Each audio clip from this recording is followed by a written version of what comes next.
Assalamu alaikum wa rahmatullahi wa barakatuh. Welcome to day 21 of Ramadan with Hayat Academy. This is your Tafsir session. We are doing Surah Al-Mulk, and today, inshallah, we will look into verse number 21 in detail. أعوذ بالله من الشيطان الرجيم بسم الله الرحمن الرحيم أمن هذا الذي يرزقكم إن أمسك رزقه بل لجوا في عتو ونفور. Who shall provide for you if he withholds his sustenance? No, but they persist in rebellion and aversion. Verse number 21 is following the question of verse number 20, in which Allah subhanahu wa ta'ala asks the question that who is going to help you other than the most merciful when you are in need, or who is the army that will come to your aid when other than Allah subhanahu wa ta'ala. And Allah ends that ayah by saying that the unbelievers are in utter delusion. In this verse also, Allah has put the facts in two parts. Verse number 21, first part, Allah is asking a question, Amman hadha alladhi yarzuqukum in amsaka rizqah, that who is going to be the one who is providing you sustenance if Allah the Almighty is withholding the sustenance that He has provided for you. And in the second part of the verse, Allah is making a statement regarding the disbelievers, or the people who are persistently rejecting Allah the Almighty. So this verse also has two parts. So now let's look in detail regarding the first part. Rizq is the focus point of first part. Rizq means something that will allow you to sustain. So we will not look into the broader picture, we will look into the human perspective of it. Rizq is something that a human being or any other creature needs to sustain life, survive, and thrive. So it could be the air we breathe, the food we eat, the water we drink, or it could be the entire habitat of Earth, which is in a perfect distance from the sun. If it was a bit closer, or if it was a bit farther away from the sun, life wouldn't be possible in the way it is possible right now. So this perfect alignment and perfect distance from the sun, which enable the earth to be the perfect habitat for human beings, is also our sustenance, means of rizq.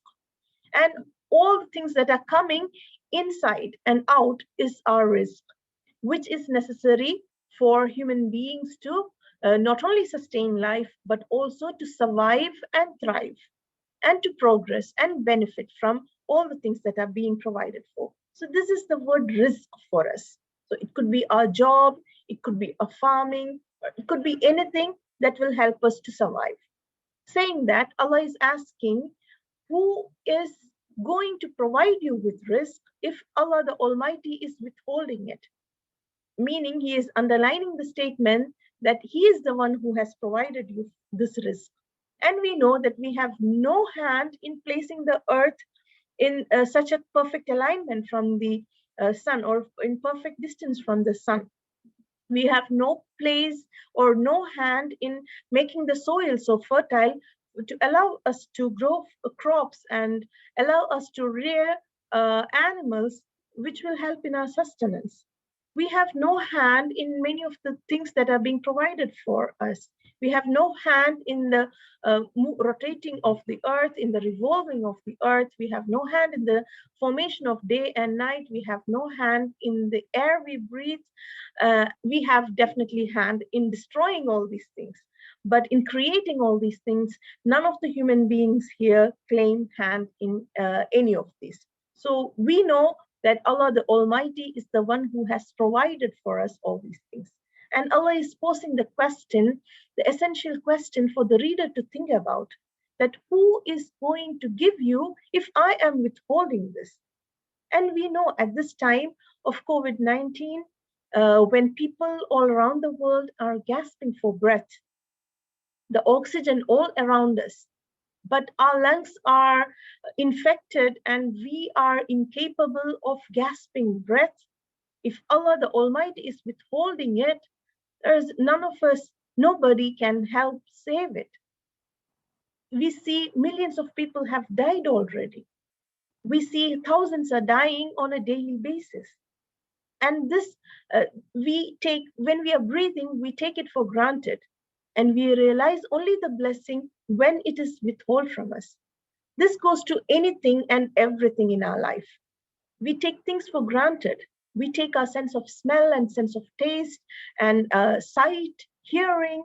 We take all the things, all the blessings that are being provided for us for granted.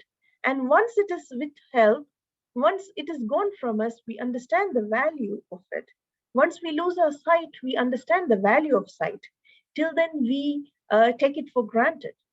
So this Allah, the question Allah is posing for the reader of this verse is that if not, if I am withholding this, who is going to provide for you all these things?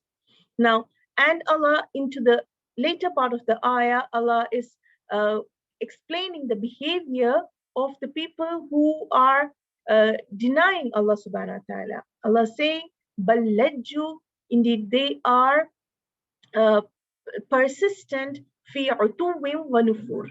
Utu meaning rebellious, or it means insolent, or it means pride.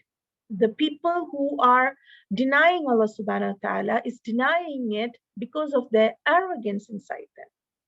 And arrogance or pride is something that is condemned in Islam. It's something that Islam does not accept even a little bit. We know from the history that why Iblis was rejected. When Allah the Almighty asked everyone to do sujood in front of Adam alayhi salam, Iblis did not do it, and Iblis claimed that he is better than Adam because he was created from fire while Adam was created from clay. And here Iblis compared two things that are incomparable. You cannot compare fire and clay. Those are two different elements, two different materials altogether. And Iblis became delusional out of his arrogance, and he compared these two and declared that fire is better than clay. And he said, I am better than Adam because I was created from fire and Adam was created from clay. So this pride inside makes the person delusional, and he rejects the truth. He will not be able to see the truth. And Prophet ﷺ has taught us, we said about this in the previous verse also, that if a person has arrogance in their mind, even to the weight of a mustard seed, he will not even smell paradise, meaning he will be so far away from paradise, he will not even reach there, no matter how good the person is.